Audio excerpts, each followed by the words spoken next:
నమస్తే. ఇన్నాళ్ళు నన్ను సపోర్ట్ చేస్తూ, ఎంకరేజ్ చేస్తూ మీ ప్రేమని నాకు అందిస్తున్న ప్రతి ఒక్కరికి కృతజ్ఞతలు.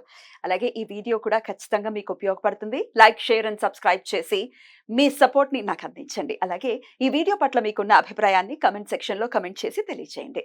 ఇప్పుడు వీడియోని చూద్దాం. నమస్తే. ఇప్పుడు మీరు చూడబోతున్న వీడియో ఖచ్చితంగా మీకు ఉపయోగపడుతుంది, నచ్చుతుంది కూడా. మరి మీకు నచ్చిన విషయం నాకు తెలియాలి అంటే ఈ వీడియోని మీరు లైక్ చేయాలి, షేర్ చేయాలి, అలాగే మన ఛానల్‌ని సబ్స్క్రైబ్ చేయాలి. మీ సపోర్ట్‌ని నాకు అందిస్తారు కదూ! ఓకే. ఇప్పుడు వీడియోని స్టార్ట్ చేద్దాం. వీడియోని కంటిన్యూ చేయడం కంటే ముందు ఒక విషయం మీతో పంచుకోవాలి అని అనుకుంటున్నాను. అదేంటి అంటే చాలా మంది నన్ను అడిగేవారు, ఏంటి పద్మిని గారు జెమ్ స్టోన్స్ ఇన్ని పెట్టుకున్నారు, ఏంటి వాటి విశేషం అని చెప్పి అడిగేవారు. కొంతమంది ఏమో కొంత కామెడీ కూడా చేసేవారు.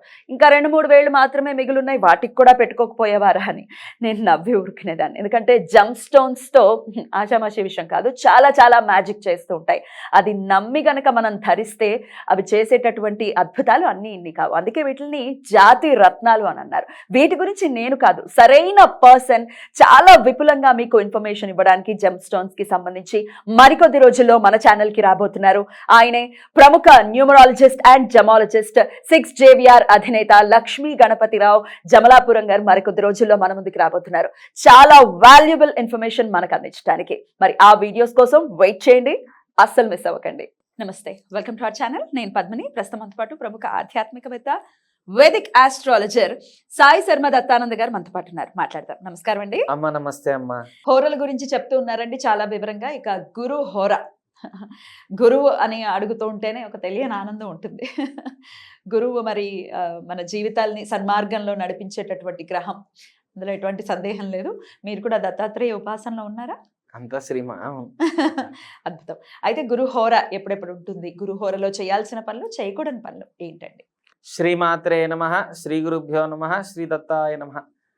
ఇప్పుడు గురుహోరా సమయంలో చాలా మంది ఏంటమ్మా అంటే ఏం చేస్తే బాగుంటుంది గురుహోరా సమయంలో, అదేవిధంగా ఏమేం చేయకూడదు. సహజంగా కొంతమంది ఏంటంటే పుస్తక సంబంధించిన విషయాలు పఠించటం, మనకి కొన్ని పుస్తకాలు ఉన్నాయి. అందుకే దత్త పురాణం ఎప్పుడు మొదలు పెట్టమన్నారంటే గురువారంతోనే మొదలు పెట్టమన్నారు. గురువారం గురుహోర.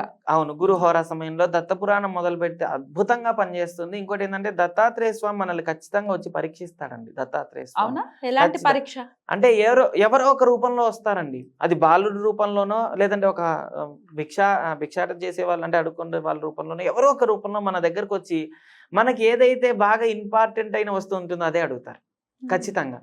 అట్లా పరీక్షిస్తాడనమాట భగవంతుడు. కనుక అది మనం తెలుసుకోవాలి. అదేవిధంగా గురుహోరా సమయంలో చూసుకుంటే పుస్తకాలు చదవటం, పుస్తకాలు పంచటం, అదేవిధంగా విద్యాపరంగా ఏదైనా సరే స్టార్ట్ చేస్తే మంచి ఫలితం ఉంటుంది. ఇంకోటి శుభ కార్యక్రమాలు ఏదైనా సరే అంటే పెళ్లి చూపులకు కానీ వెళ్ళటం కానీ ఇలాంటివి కూడా సత్సంకల్పంగా అంటే ఏది మనసులో పెట్టుకోకుండా ఇది అయితే జరిగితే మంచిది అని అనుకున్న పని ఏదైనా సరే మొదలు పెడితే మంచిది అనమాట. అంటే కొంతమంది ఏంటంటే వాళ్ళు వెళ్తున్నారనో వీళ్ళు వెళ్తున్నారు, రకరకాలుగా ఉంటారు. చెడు నెగిటివ్ కాకుండా పాజిటివ్గా ఎంత ఉంటే అంత మంచి ఫలితం ఉంటుంది గురుహోరా సమయం. ఉదయం 6 నుంచి 7 వరకు ఉంటుందమ్మా గురుహోరా సమయం. పంచమ స్థానానికి మెయిన్గా చూసుకుంటే పంచమ స్థానం సంతాన స్థానం. అదేవిధంగా గురువారిష్టేత సంప్రాప్తే గురు పూజాంచకారే గురు ధ్యానం ప్రవక్ష్యామి పుత్రపీడోపశాంతయే. మనకి సంతానం కలగాలన్నా, సంతానం చెప్పిన మాట వినాలన్నా ఇవన్నిటికీ కూడా గురువే కారణం. కాబట్టి గురువు అనుగ్రహం పొందడానికి ప్రత్యేకించి ఇన్ని నియమాలు ఉన్నాయన్నమాట. కొంతమంది డబ్బులు ఎప్పుడు పడితే అప్పుడు నిలవ పెడుతూ ఉంటారు, అంటే ఎక్కడ పడితే అక్కడ పెట్టడం ఇలాంటివి చేస్తుంటారు. అలా కాకుండా గురువారం రోజు మొదలుకొని, అంటే ఈ రోజు నుంచి నేను ఇంకా డబ్బులు దాయాలి అంటే చాలా ఖర్చులు అయిపోతుంటాయి ఈ జీవన విధానంలో చూసుకుంటే, అసలు అన్లిమిటెడ్. కాబట్టి ఒక మార్గం ఏంటంటే ఇక్కడి నుంచి నేను డబ్బులు ఖచ్చితంగా జాగ్రత్త చేసుకోవాలి అనుకుంటే గురుహోరా సమయంలో దాచితే ఖచ్చితంగా 1-2 రూపాయలు మిగులుతాయి. ఖచ్చితంగా అద్భుతంగా పనిచేస్తుంది. చాలా మందికి దాచడం అంటే ఎలా దాచాలండి? అంటే ఇప్పుడు మనం కొంతమంది ఏం చేస్తారండి, డబ్బులు ఉన్నాయనుకోండి ATM లోనో ఖర్చు పెట్టేస్తూ ఉంటారు కదా. అలా కాకుండా ఒక దేవాలయంలోకి వెళ్ళడం, దర్శనం చేసుకున్న తర్వాత నుంచి ఇంటికి వచ్చేసాక బీరువాలో పెట్టుకొని జాగ్రత్త, అంటే గురుహోరా సమయం అనేది ఉంటుంది. ఓకే, అప్పుడు అనుకోవటం సంకల్పం ఈ ఈ రోజు డబ్బులు నుంచి నేను, ఈ రోజు నుంచి నేను డబ్బులు దాద్దాం అనుకుంటున్నాను, ఈ డబ్బులు ఇక నుంచి అన్నిట్లో కూడా నాకు నిల్వ చెయ్యి ప్రతి విషయంలో అని మనస్ఫూర్తిగా, ఎవరికి గురువు ఎవరు? దత్తాత్రేయ స్వామి.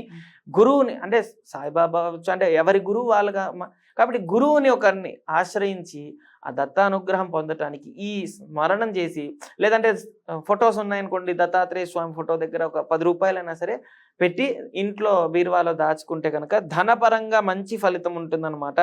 అదేవిధంగా గురువుకి సంబంధించిన వివాహ విషయాలు, అంటే ఈ రోజు మాట్లాడచ్చు, చాలా మంది అడుగుతుంటారమ్మా, ఏమండి మేము వివాహ విషయం మాట్లాడాలనుకుంటున్నాం, మరి ఎప్పుడు మంచిది అంటే గురుహోరా సమయంలో చాలా మంచిది. ఉదయం 6 నుంచి 7 వరకు, సాయంత్రం 6 నుంచి 7 వరకు ఈ గురుహోరా సమయంలో మంచిగా ఉంటుంది, అన్నిట్లో కూడా శుభం కలుగుతుంది అనమాట.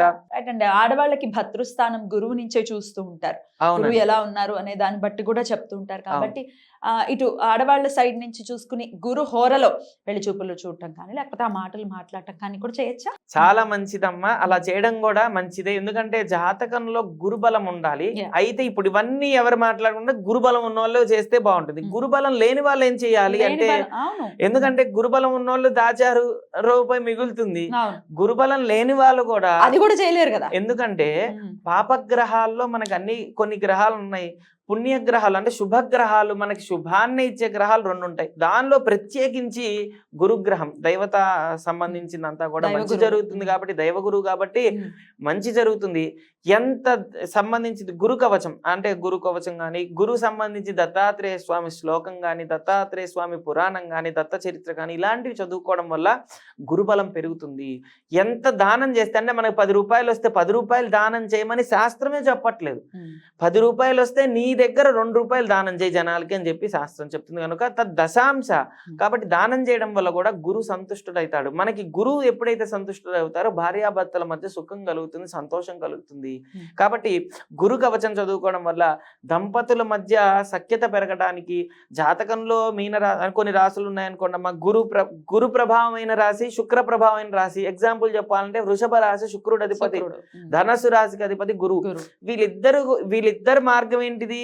ఇద్దరు గురువులే. అక్కడే వచ్చింది ప్రాబ్లం. ఇంకోటి ఏంటంటే ఒకరేమో దైత్య గురువు, ఇంకొకరు దైవ గురువు. కాబట్టి ఒకరు దేవతలకు అందిస్తుంటారు, ఇంకొకరు రాక్షసత్వానికి అందిస్తుంటారు. ఒకరు దైవ గుణ అనుకుంటారు, ఒకరు రాక్షస గుణ అనుకుంటారు. అంటే ఇద్దరి ఆలోచనలు, ఒకరు సినిమాకి వెళ్దామంటే ఇంకొకరికేమో టెంపుల్కి వెళ్దామని. ఇలాంటి వాదనల వల్ల, అనవసరమైన విషయాల వల్ల గొడవలు అయ్యే అవకాశం ఉంటుంది. అలాంటి గొడవలన్నిటికీ కూడా పులి స్టాప్ పెట్టే రోజు గురువారం. అంటే దంపతుల మధ్య సఖ్యంగా ఉండటానికి, ప్రేమగా ఉండటానికి గురు కవచం చదువుకోవడం వల్ల అద్భుతంగా పనిచేస్తుంది. దత్తాత్రేయ స్వామి సంబంధించింది బాగా అద్భుతంగా దత్త చరిత్ర కానీ, అదేవిధంగా గురు చరిత్ర, చాలా మంది మేము సాయిబాబా చరిత్ర చదువుతాం, అంటే మంచిదే. అంటే గురువుగా భావించి ఏ శ్లోకమైనా ధ్యానమైనా గనక చేస్తే మంచిది. అయితే కొంతమంది ఏం చేస్తారంటే వసూలు చేస్తుంటారు డబ్బులు. అలాంటి డబ్బులు వసూలు చేసేటప్పుడు గురుహోరా సమయంలో, అంటే చాలా మంది సాయం సంధ్య సమయంలో తీసుకోవచ్చా డబ్బులు అంటుంటారు కదా. గురుహోరా సమయం సాయంత్రం 6 నుంచి 7 వరకు ఖచ్చితంగా వసూలు చేసుకుంటే తప్పేం లేదు. వసూలు చేయడమే కదా వచ్చేది, కనుక మంచి ఫలితం ఉంటుంది. అయితే డెఫినెట్ గా ఇప్పుడు ఎవరికైనా మేము డబ్బులు ఇచ్చామండి, అవి తిరిగి రావట్లేదు అనుకున్నప్పుడు గురుహోరలో అడగటం, ఎంతో కొంత జమ చేయమని అడగటం, అట్లాంటివి చేస్తే మంచిది. అదే విధంగా నూతన వస్తువులు ఏదన్నా కొనుక్కున్నా మంచి ఫలితం ఉంటుంది. అంటే ఎందుకంటే అమ్మా, అంటే బంగారం గాని ఇలాంటి సువర్ణ సంబంధించింది ఇంకా మంచి ఫలితం ఉంటుంది. ఎందుకంటే కనకవర్ణం, కనక గంధం, కనక పుష్పం ఉంటారు కనుక విద్య అనేది చాలా ఇంపార్టెంట్. కనుక బుధుడికి సంబంధించింది, గురువుకి సంబంధించింది గురు కవచం చదువుకుంటే మంచి ఫలితం ఉంటుంది. అద్భుతం అండి. హోరాల గురించి చాలా వివరంగా ఏం చేయొచ్చు హోరా సమయంలో అనేది చాలా వివరంగా చెప్తున్నారు. ఇక నెక్స్ట్ ఎపిసోడ్ లో శుక్ర హోర గురించి మాట్లాడుకుందాం. శుక్రవారం మొదలైనటువంటి ఆ హోర గురించి మాట్లాడుకుందాం. రైట్ అండి, థ్యాంక్ యూ సో మచ్ అండి. నమస్తే. ఓం శ్రీ దత్తాయ నమః. శ్రీ దత్తాత్రేయాయ నమః.